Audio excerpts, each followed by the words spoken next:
came and sat on each and every one of them. And verse 4 says, and they were filled with the Holy Spirit and began to speak with other tongues as the Spirit gave them utterance. See, now you no longer, and I know we're talking about the gifts of the Holy Spirit, but God also said, hey, when I rest upon you and I come into alignment with you, when I come into your presence, guess what? You won't see yourself the way you saw yourself before. And because you don't see yourself the way you saw yourself before, you won't speak about yourself the way you used to speak. You'll begin to speak affirmations. You'll begin to speak bolder. You'll begin to speak with confidence. You'll begin to speak to your money. You'll begin to speak to your marriage. You'll begin to speak to your children. You'll begin to speak to your life. You'll begin to speak to your job. Now you begin to speak what the word says, because now you're no longer speaking of yourself. Now the Holy Spirit is taking over. Now the Holy Spirit is beginning to speak with other tongues, and the Holy Spirit is going to give them utterance. The Holy Spirit will tell you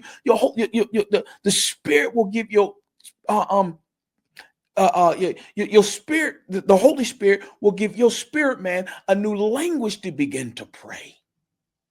See, you think in the natural you're saying one thing, but the Holy Spirit is giving your spirit utterance on what to pray. That's why sometimes you ride down the street, you get this epiphany, you'll get this great idea. Guess what? That was something that you probably prayed a year ago, and the Holy Spirit didn't even realize that you was praying it.